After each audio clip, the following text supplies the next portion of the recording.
Hey, YouTube. Alone Season 3 is just a couple days away, the first episode, at least. And what we see is that they have obviously moved down to South America instead of Vancouver Island in the previous two seasons. And the Patagonia landscape, especially in the mountainous areas, is what it seems like that they're being dropped off at. It's a pretty harsh environment. People are actually saying that it probably is more intense and harsh and potentially more dangerous than Vancouver. And so, with that, though, I just wanted to um, put my 2 cents in. A lot of people are doing this, and it is kind of fun to watch. People's videos in terms of what they pick for their gear if they were to be in this game show. And so, for me.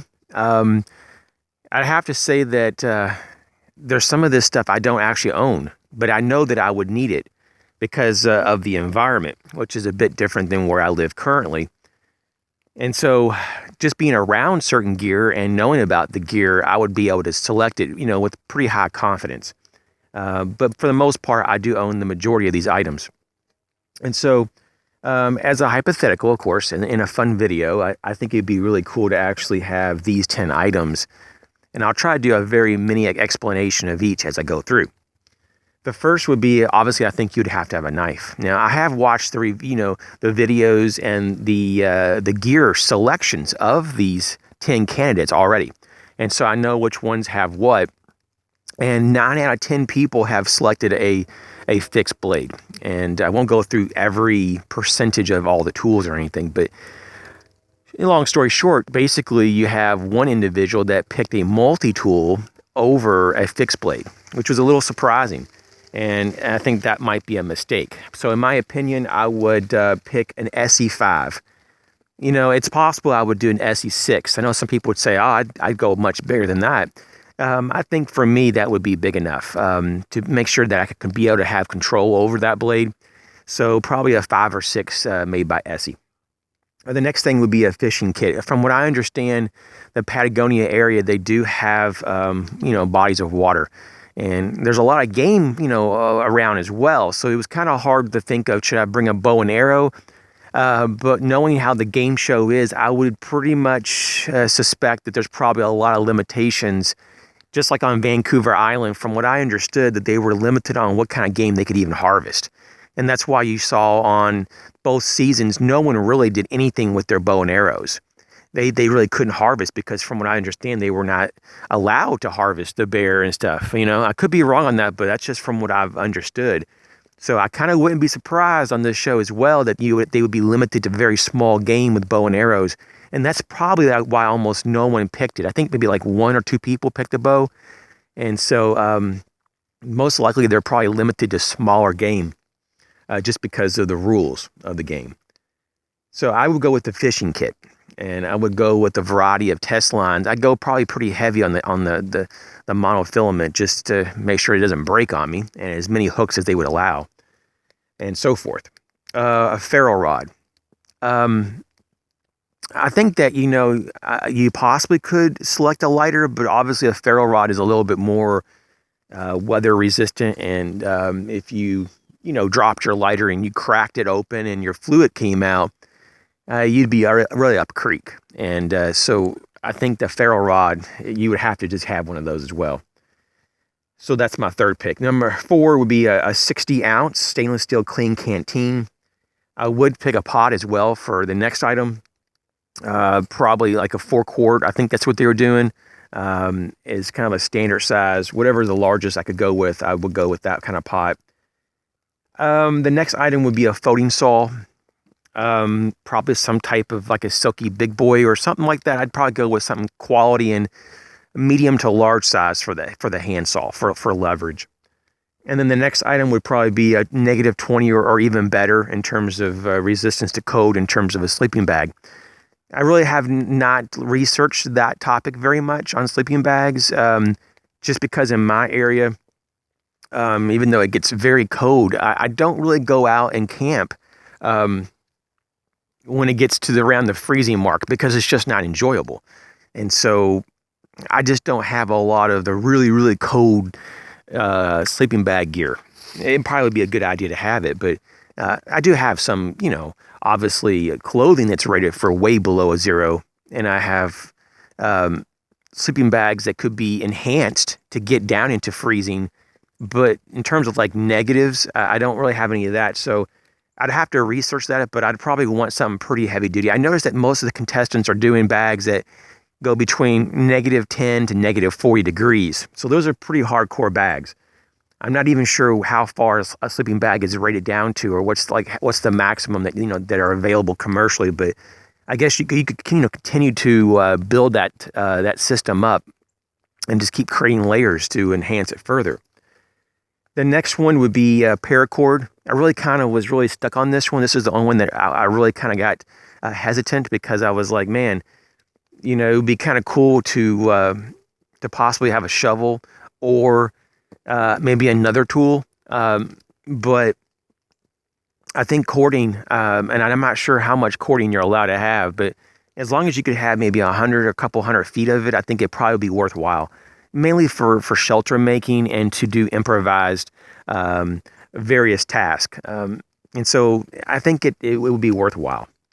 And the last one would be two portions, or 2 times the rations. So that would be, I think they're doing like 5 pounds per ration. So that would be 10 pounds of rations. I think it's very important. I think one of the major factors is going to have calories to endure the long term, especially being that it's in the winter of Patagonia. You're going to be burning a lot of fuel just to stay warm if you don't master the whole keeping warm thing with the fire and shelter and clothing. And so there's times you're going to be outside doing things and you're going to be burning up calories, not from just movement, but just trying to keep your body warm.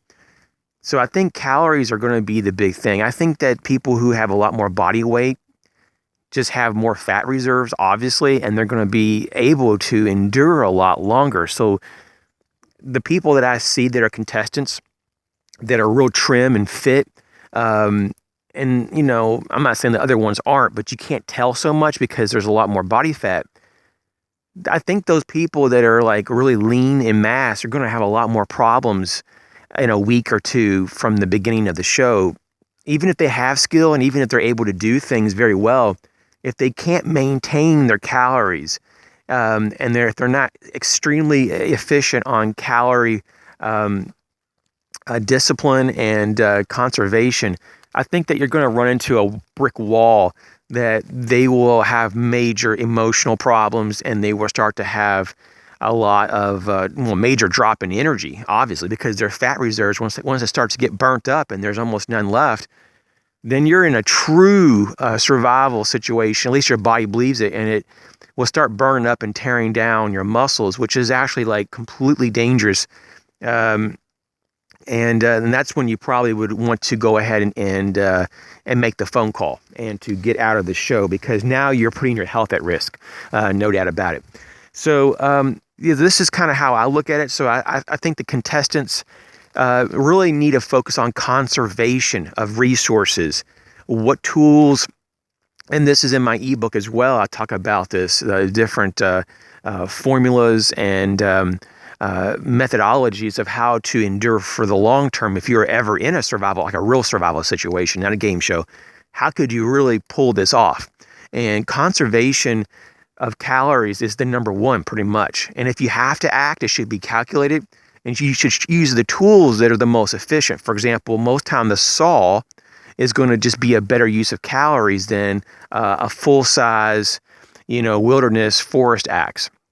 There's just a lot less calories typically burnt. So you have to think about all this stuff. So conservation is so important. You're going to see that the young people that are really active, that they're bouncing around in the first couple of weeks of the show, they're going to probably not make it because they don't have the longevity or the reserves to actually endure. They're just moving too fast, especially those you can watch that have affect that are really a little key too high. You almost want someone that's really relaxed, real low key, someone that's constantly, resting. People that sleep a while. You don't actually have to sleep like 12 hours a day, but get your 7 to 8 hours of sleep. in your shelter and then hang out for another 4 to 6 hours. And then if you want to go out and get some food or hunt or whatever, fish, then go for it. But everything needs to be really slow and low key and calculated, because what you're really doing is trying to squeeze every ounce of time out of your calorie reserve and the food that you procure. So this is the name of the game. I really am interested. I have my own personal picks of who's going to win this game, just based on what I just said. So we shall see. Of course, it's anyone's game because someone could get injured unexpectedly.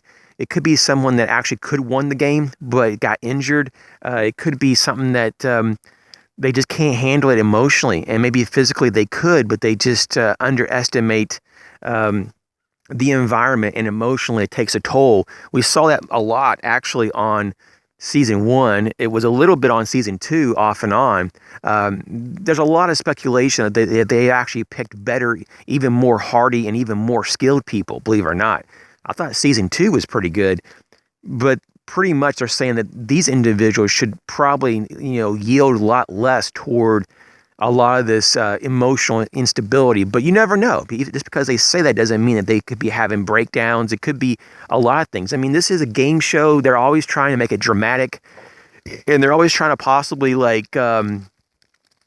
throw you off a little bit about has the upper hand and who's not. So there's surprises in the show, and there's a lot of things that came out as well on season 2 that they didn't really represent certain people at their strengths, that they only showed them when they were down. For example, like Jose, for example, that supposedly he caught almost 80 fish basically, and they didn't show him catching one fish in the entire season.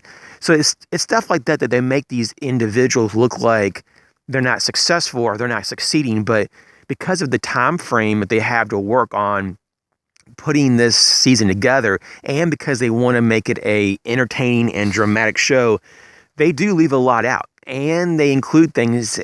Sometimes they reiterate things, or hyper focus on clips of the video too much to make you think or believe that, they're really unstable, when they weren't. They were just having a bad moment, but it gets replayed over and over. And in reality, that they were doing really, really well. And it was mainly because possibly that they just didn't have enough calories and they couldn't be there anymore, because they were really starving. And so it was also very interesting about how many pounds some of these people in the first and second season lost. Some of them lost, massive, massive weight. And so I think that someone who comes into the show with a lot of extra weight, 60 to 70 pounds, would be really good, because you're probably going to be burning, if you don't have any, caloric intake as a supplement, probably close to a pound a day of fat. And so, man, if you had 60 to 70 pounds reserve fat on your body, you're just already way ahead of the game. And if you could just supplement a little bit, even if a few hundred calories a day, you could really prolong the ability to weather. And if you could really chill out and lay low and conserve even that pound of fat a day, you could probably even burn possibly less than a pound a day if you were to lay low and just lay down, sleep in every day. And that's the hardest part, from what I heard, is that these people are fairly active, and to actually have them to slow down and to chill and to learn conservation is really kind of counter to their personality.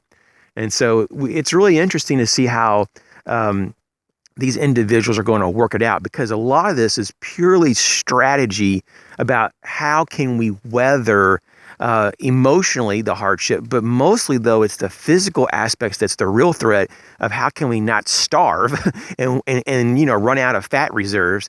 And that's what I think it really comes down to, because a lot of this stuff, these people have enough skills to know how to keep warm, to know how to keep them safe to a large degree.